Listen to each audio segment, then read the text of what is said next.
Welcome to Get Paid for Your Pad, the definitive show on Airbnb hosting, featuring the best advice on how to maximize profits from your Airbnb listing, as well as real-life experiences from Airbnb hosts all over the world.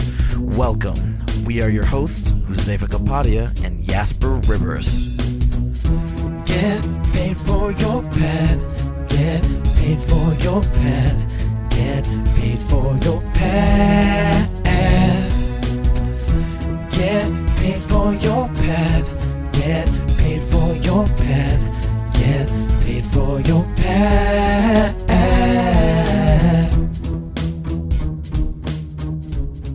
Welcome everybody to the next episode of Get Paid for Your Pad.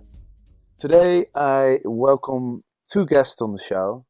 They are a mother and son team who have just created a new business helping people rent private rooms, and they run a website called Simple Hospitality. So Sally and Christopher, welcome to the show.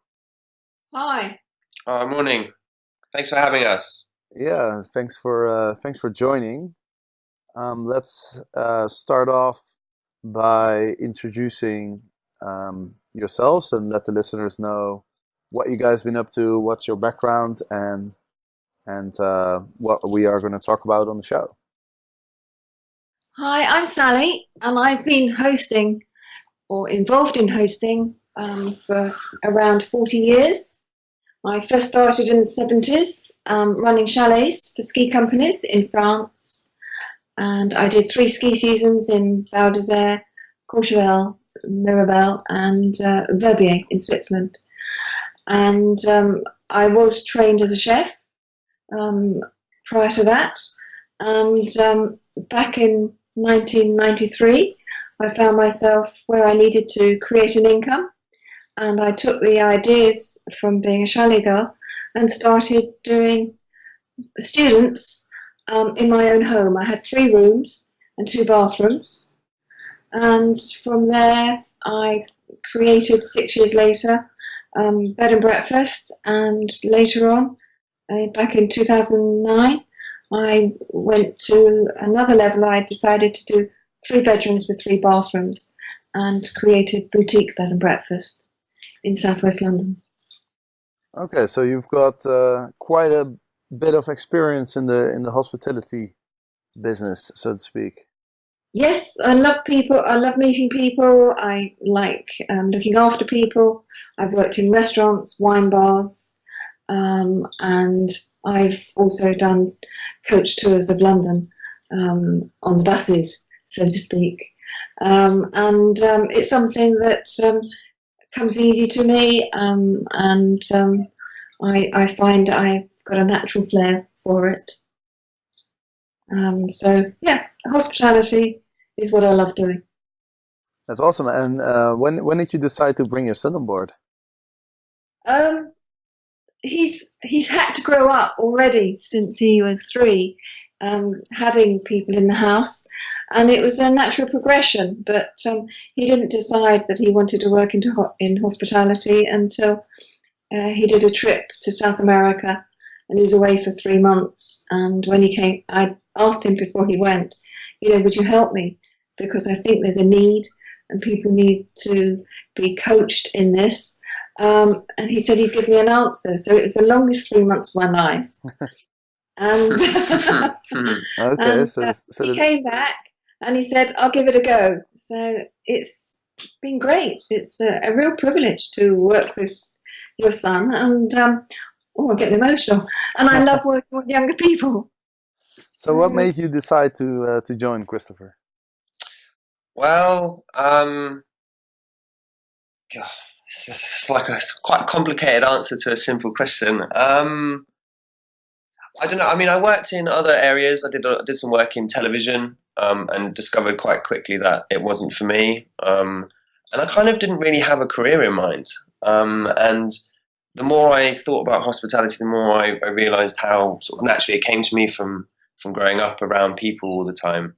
I started to really sort of get quite interested in it. I mean, my background is I went and I did history at university, and I always liked finding topics that no one else had really sort of discussed or discovered or really done a lot of work in. And the more I researched into hospitality, the more I realized it's a massive field. It's huge, and it's got deep roots, and it's something that's really got a lot of potential. And especially now, I mean, it's probably one of the most exciting industries to be working in or be part of in the day and age. I mean, everything's changing, and it's changing very rapidly. And I found that really quite excited me and appealed to a side of me that wanted to be involved with something that was moving quite fast pace.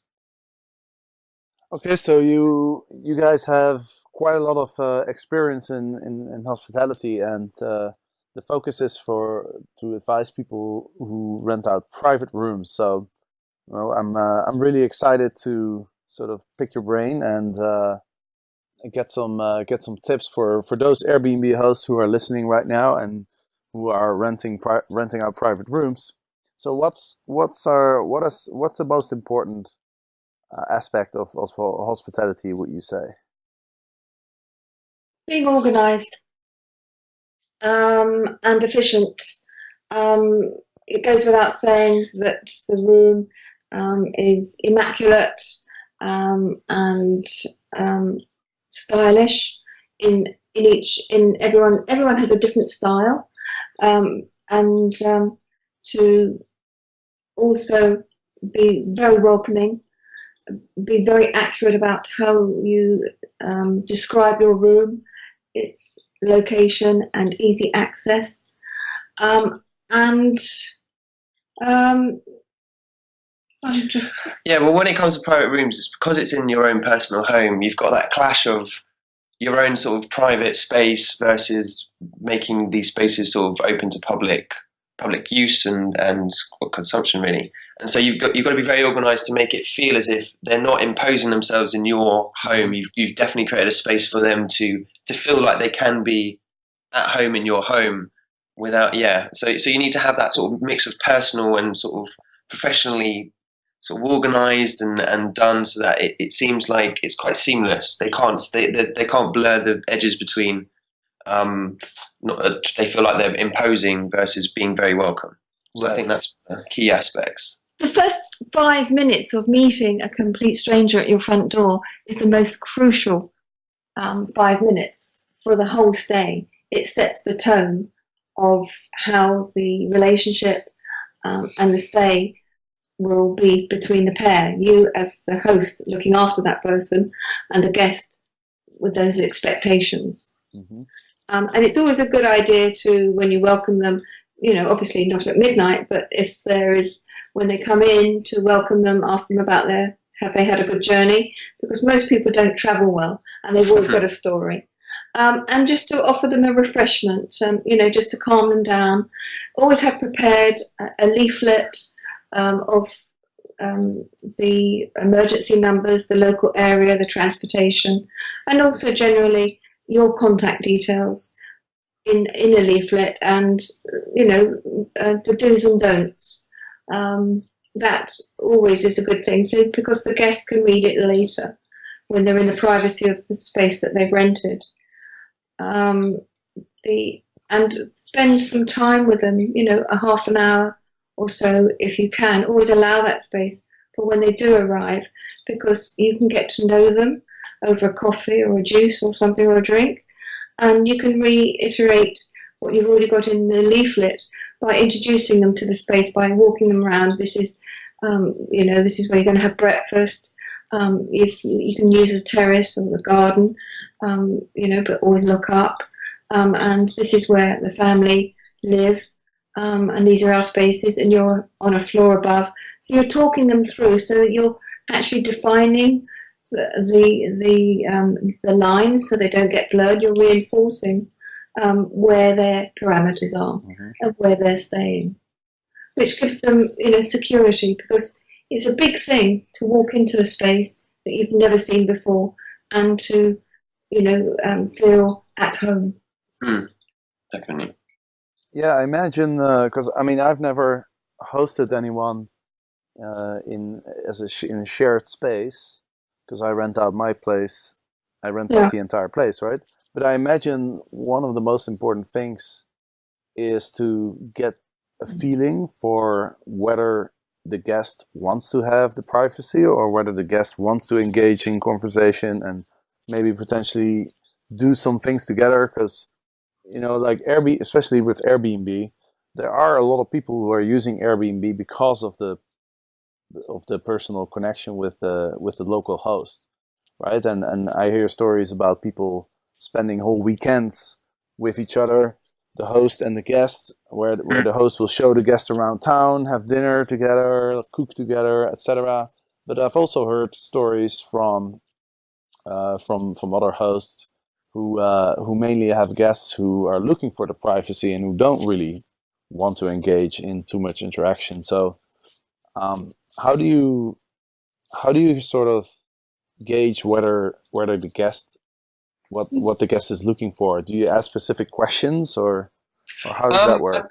I mean, it's interesting because it's as much about what your guest wants as what you want as well. So you've got to strike that balance, and you've got to have your own sort of, you've got to have a process that fits within your sort of your way of hosting your sense of how you relate to your guests. I mean, one thing is you ask them certain questions. So, for instance, would you like a tea or coffee? Would you like to have a refreshment? That's one way of you offering them a chance for them to engage with you. Lots of people will say, no, we're okay, we're going to go straight out, and that's fine. We just go, oh, okay, no worries, absolutely. And as you say, there's others who are like, yes, please, and you spend an hour and a half sitting in the kitchen with them, which can be really nice. I mean, for us, we haven't had that thing where we've had a whole weekend, especially for short-term guests, like 1 or 2 days. You don't really get that same kind of time to know each other unless it's their repeat bookings. Then obviously we've had guests of ours come to dinner. We've even sort of suggested things since we've gone to occasional shows. We've definitely had more of an outside of the accommodation relationship, which is great. But it's all about striking that balance, and you've got to read them within the first 30 seconds, and you can usually tell whether they take you up on a refreshment idea, whether they come down to talk to you quite soon after arriving. There's lots of different little signs, and as you say, it's about judging it, and about what works for you. I mean, you can't always be the best. You can't always sort of do everything all the time. You've got to kind of sort of create that natural barrier and say you are a guest and we are the host and we're here to look after you as much as we are a host to help you and to guide you and to give you the best experience possible. But I mean, it all comes down to what the guest expects, especially if they're coming over here for a course. Are they coming over here with family? Are they a single traveller? Are they a couple? Couples tend to very much spend a lot of time with themselves. They definitely come away as an item. Single travellers definitely feel they normally come for a particular reason, but they do want that interaction, especially in the evenings. And I mean, families as well. We had a lovely family come stay last year, New Year, and they actually own a chateau in France, and we had a great time at breakfast. We eventually started sitting down with them 2 days in, and we all enjoyed breakfast together, and it was it's interesting. It's also those who have never been in those situations before, because that's one thing Airbnb has done, is it's opened up domestic hospitality to a market that's never really considered staying in private homes. The other thing is we have 3 bedrooms each with their own ensuite or private, so we get three different sets of guests. And what we have found is we can start the conversation and get them, by the end of the breakfast, they're all talking with each other. And several times it happens where they all hook up with each other and either meet up for dinner or they go to town together. And that is really great. Complete strangers sitting around a table that end up the best of friends for that stay in the moment. And as a host myself, I get great joy watching that. It's a privilege, actually. It's only by experience and dealing with people all the time that you can judge it quite quickly. And this is what we want to teach and help hosts have that skill, because it is a skill that you do develop, having done it for many years. And it does help you with your experience of having people staying in the house. And it would also encourage people, because most people I see only want to do one room. But if they have the skill sets that we could help them with, they would probably find another room that in their home that they would want to turn over to another set of guests because when I interview people and talk to them, they start off with one room, and once they've got the confidence, they ring back and say, "Oh, I'd like to do 2 rooms. I'd like to accept 3 to 5 guests," because they're not sure if they can cope or handle more than one guest or a couple at a time. Mm-hmm. And where are you guys located? We're located in southwest London, in an area called Tooting. Okay. I mean, we're not in central London. So we realised that one of our biggest attractions is we're not necessarily location. I'm sure you can always find those for cheaper, but we do have great service, and we do have a very nice house that has been renovated top to bottom, and we find that we get a lot of repeat bookings. I mean, we must be on about 30% repeat bookings for our yearly quota. Yeah. Okay, yeah, that's quite a lot. We've had people coming for 18 years, others coming for 12, 13 years, and they come for 6-8 weeks. Mm-hmm. So it almost feels like we've got relatives coming to stay, but they pay. Wow, 6 to 8 weeks. That's a long time. Yeah. I mean, it's interesting. The reasons why people come to stay with you are so varied. I mean, more recently we've discovered we've had a lot of there's been an influx of people moving into the area in Tooting. It's starting to become a bit more upmarket as such, and so we get a lot of parents coming down for their children who've just moved around the corner. You've got a lot of a couple of sort of weekends away parties. What are the reasons? Friends of friends. Yeah, friends of friends. Mm-hmm. Business travellers. We get people from Australia, New Zealand. We've got someone coming for Christmas from Japan. Yep. We get Italians, French, and of course German, Austrian, and Swiss. And we get a lot of families as well, because we've got 3 rooms. We can accommodate a whole family all together, which is quite useful, because sometimes you get the parents with the children and then the grandmother comes along. So you kind of need 3 rooms to accommodate them all. So that's another appeal, I think, why we. And the single traveller likes staying here because they've got a chance to meet other people. Mm-hmm. We had a regular businessman this weekend, and we had a makeup artist from Berlin who works for television and theatre, and they just like meeting random people that they would never come across normally and sharing a breakfast. Mm. And so you guys are using different websites to acquire the guests. We've got our own website. We're on several other platforms, and by word of mouth in the community. So what are some of the platforms that you're using? One of our main sources for this year, because what's interesting about platforms is they vary in terms of work each year. So some will perform well one year and then they won't perform as well the other year. One that's been quite constant is TripAdvisor. You can also pay things like business rates if you wanted to leapfrog in terms of sort of having specials and being able to offer a bit more of a dynamic sense of offer to guests. We've worked with a lot of in the UK we have a long tradition of bed and breakfast as such, and there's a company called Wolsey Lodges. They've been going for 30 years. They have very much an old boys network, as we would call it. And that's sort of like it's like a membership fee, and they have a very sort of a loyal customer base. Would you say? Yeah. They're older, but they're a loyal customer base, and that's one route that has definitely brought us in income. And they're quite good bookings. They average 3 to 4 days, which is nice. Our own website does quite well.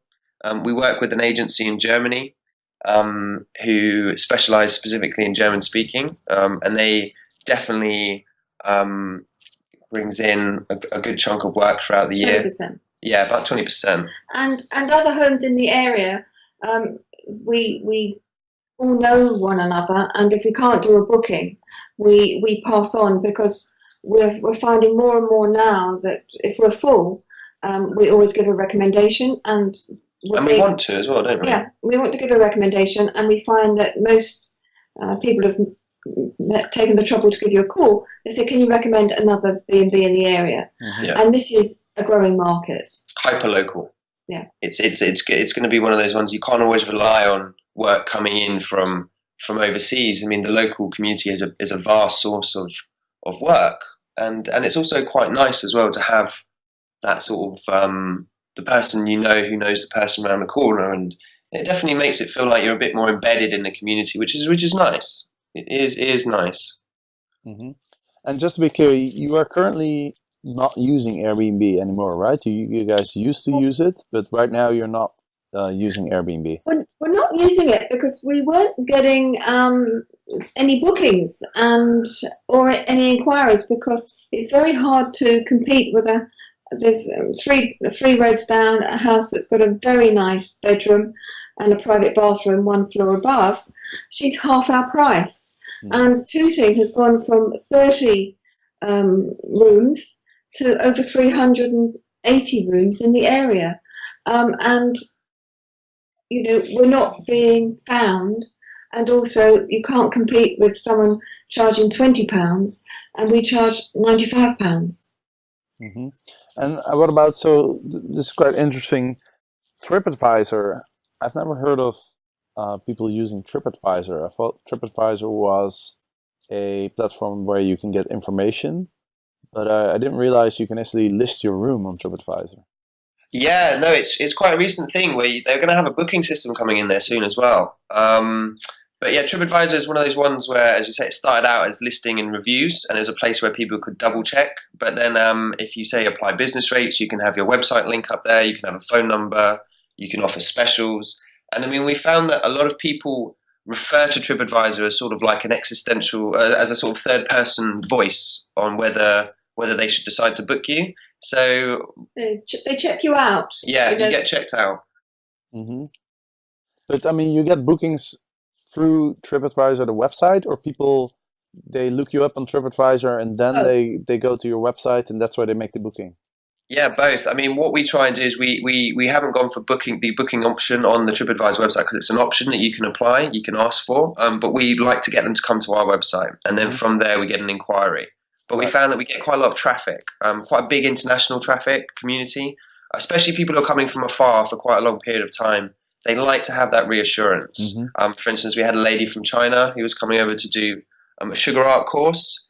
And I mean, she was definitely a person who did her research, and we found out quite quickly that she looked us up on TripAdvisor, she'd read all the reviews, and it gave her a great sense of confidence. And then when she saw that we lived up to the expectation, it really sort of helped make her stay. But I think it's definitely a tool for those who are coming from further afield. It definitely gives that bit of reassurance and confidence that they're making the right decision, because you don't want to spend that much money and make a bad decision, and it's quite stressful if you get it wrong.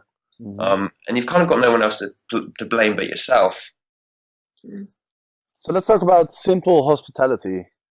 So it's a website that aims to help people get started with renting out private rooms, and you guys also have a free video course available for people.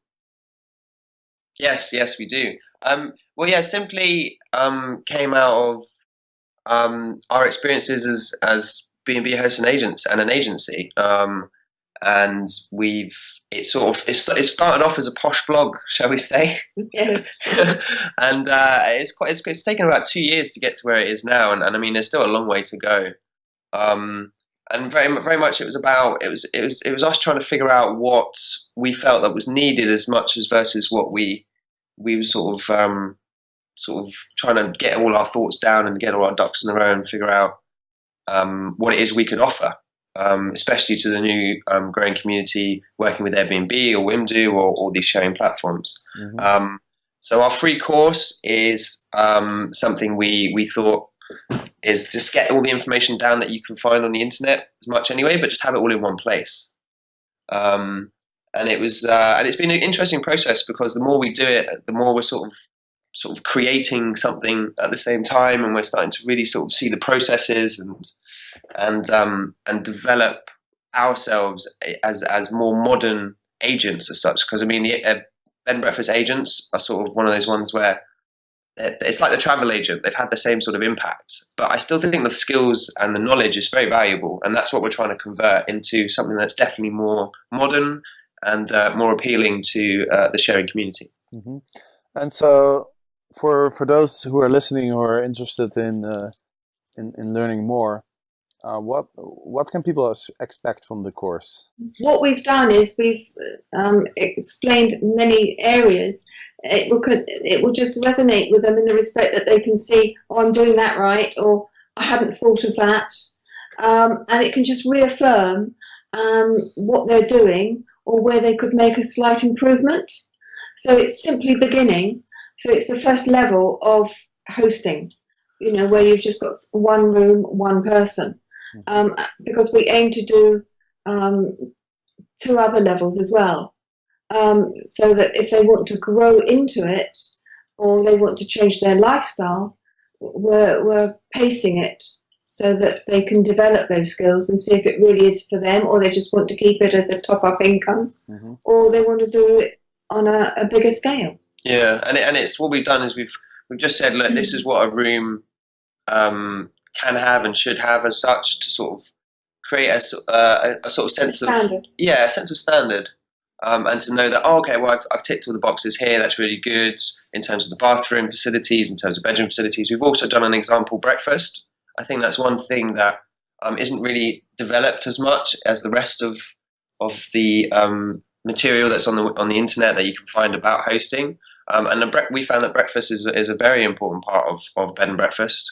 It's a great opportunity to get to know your guests to get to know you. The communication, all of our hints and tips are given out mostly at the breakfast table, and I think food has a massive part to play in hospitality and how you sort of interact with other people and strangers. And we found it's a nice creative outlet as well. It's something that we're always constantly working on. It's become a USP. I mean, one of the big things that if people talk about us, they say, oh, well, we had a great breakfast. And for us, setting up a guest for a great start to the day is one of the things that we really feel that we need to do, and we need to give them. And we also cover things like information. We talk about what kind of information you need to have written down, because then it saves having to answer all those questions all the time. Little maps, just all these things in a row. So when they ask you the question, just go, yeah, it's here, it's there, it's ready to go. And then you save time, you make it really efficient. We also talk about, the UK, the laws are different everywhere, all over countries and different states, etc., etc. And so we've compiled a list of all the information we know that a host should be aware of, and links to websites, and it's all there, so they can browse it, they can spend time sort of going through it, and they're well informed. And that's what we'd like to be. We would like to make people well informed from the beginning, in terms of what they need, what they need to improve on, what they need to look at, and give them a sort of a foundation. Give them confidence as well. And by being very confident, your guest, feels safe. Yeah, absolutely. If there's one thing a host is main concern, the first thing that they need to concern about is the safety and well-being of their guests. That's the number one, and that can be applied to every area, and it should always be in the forefront of a host's mind. Yeah, I've checked out parts of the course, and I definitely have to say you guys done a really good job at the production. It looks really professional. Oh, thanks. So I'm really excited to watch the rest of it. And for those who are listening who are interested in watching it, where can they find it? Well, it's on our website, simplyhospitality.com. And it's under the title of free course for the moment. And all they have to do is, there's a promo video, there's a little bit of intro, and then they just need to submit their email, and the course is theirs, and they can come back to it any time. It's completely open, so they can refer to it as many times as they need or want. Awesome. Jasper, I do a blog twice a week about what it's like to be a B&B host, and I integrate what's been happening in the house with guests, it's quite a nice read for people if they want to see what it's like to. It's almost like a written live blog of how Parklands operates on a week-to-week basis. Mm-hmm. I've really enjoyed writing it. I've been nagged for many years to start a blog, and I thought about it for about a year, and I gave myself a deadline after I came back from a week in Wales to start. And I actually really enjoy writing it. And I wish I'd started a long time ago, but hey, at least it's out there, and I make time every week or twice a week to write it. Chris checks it, and we publish it, and I get a lot of fun out of doing it. Mm-hmm. I once did a blogging course, and there was a question. It said, "When is the best time to start a blog?" And then the answer was a year ago. I love that. And then they said, the second best time is now. Yeah. So yeah, I'm looking at it right now. It looks good, and so the blog is also at simplehospitality.com. Yeah, simplyhospitality.com. Yeah. It's called Sally and Stuff. That's the one. Yeah. So yeah. So for those who are listening, go ahead and check that out. And of course, yeah, you can get the free course on the website as well. So I'm sure you can probably learn a few things if you are renting out a private room. You can learn from Sally's experience, and she's been hosting since the 70s. So that was before I was born. So I'm pretty sure that there's going to be some really good stuff in there. Is there anything else you guys wanted to share with the listeners? I'm passionate about food, and I write and create some recipes and suggestions at breakfast times. And I also put out my own recipes on another, I think it's called Eat Drink Sauce. So anything that I make in the house, we take pictures of, and we post the recipe. Yeah, we don't eat food anymore. We just take pictures of it. Okay. Well, I'm in Asia right now. And that's what people do here too. They call it iPhone eats first. So yeah, absolutely. I've started taking pictures myself as well. I've been spending so much time in Asia. No, it's great. It's a great country. Thailand, yeah. Whereabouts are you in Thailand? Because we've been there. I've been there a couple of times. I'm actually in Chiang Mai right now. I'm staying at an Airbnb here. Amazing. Yeah. Oh, really nice. A lot more quiet than hectic Bangkok. Bangkok's nuts, isn't it? It's almost off its rocker. It's just so much going on. Yeah. Yeah. It's quite nice to be here in Chiang Mai. It's very peaceful and very quiet. It's a very different vibe. Fabulous. Oh, amazing. We were there Christmas time, and we were in Phuket. Okay. Several years ago. Enjoying the beach. Absolutely, yeah. Great. Well, Christopher and Sally, it was a pleasure to have you guys on the show. And congratulations with the website and the free course. Oh, thanks very much, Jasper. Thank you very much. It's great having a chat to you and talking to other people who are in the helping other people in hospitality and sort of really driving this forward, because it is a very exciting time at the moment, and it's only going to get more interesting, shall we say? Mm-hmm. Yeah. I just hope that if we can give inspiration to people that are thinking about it, or inspire them to give it a go, or they've got that spare room and they need a top-up income. Look at our video and talk to us. Give us a call. We're going to be starting doing more. We're UK specialists, but that's where we've lived, and we know our way around it as such in the UK, and we definitely want to help as many people in our areas. Yeah, as many people as we can, because we feel that we've got a lot to offer, and there's a lot to share. And I think that's an important part to sort of have on the side, alongside the actual act of living and staying in B&Bs, but also developing the knowledge and encouraging each other to sort of come forward and say, hey, yeah, I've got a few things to say, which is good. And if anyone's got any doubts about something, we can iron them out, because we've had a wealth of experience, obviously, doing this in our own home for 23 years. You can read some of our stories on the website as well under Kitchen Tales. We release a story once a week, and I mean they're all true. I mean we've had so many different people come through the front door. It's unreal, really. And this month for December, I decided I'd go a bit soppy, and it's all the romance that's happened in the house. So we were trying to decide whether we called it true romance. So I've written 4 stories. I've got 2 other ones to write, which are naughty ones. Okay, that sounds interesting. Well, let me know when that goes live. I'll take a look. Yeah, we'll do. It's a fun. It can be fun. It's hard work.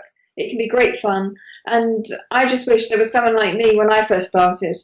I would have saved myself a lot of agony, a lot of mistakes, and just be able to ask someone some information.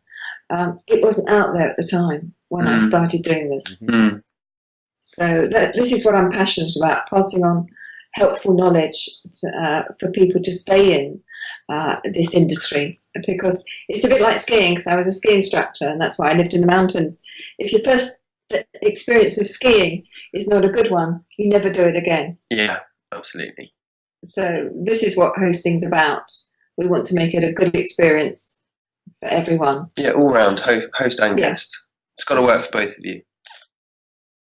Awesome. Well, thanks again for being on the show, and for the listeners, thank you for listening. And I've got one special announcement to make.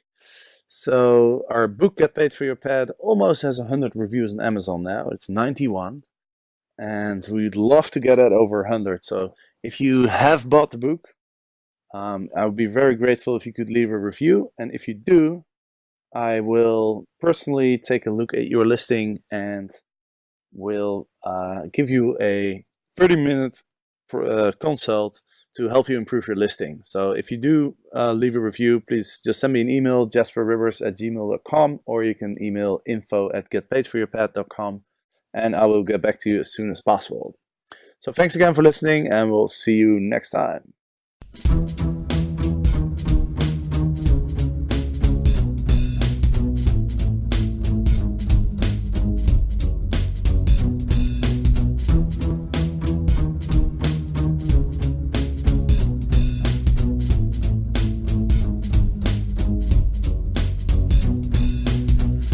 Get paid for your pad.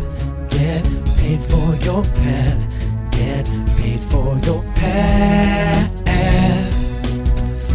Get paid for your pad. Get paid for your pad. Get paid for your pad.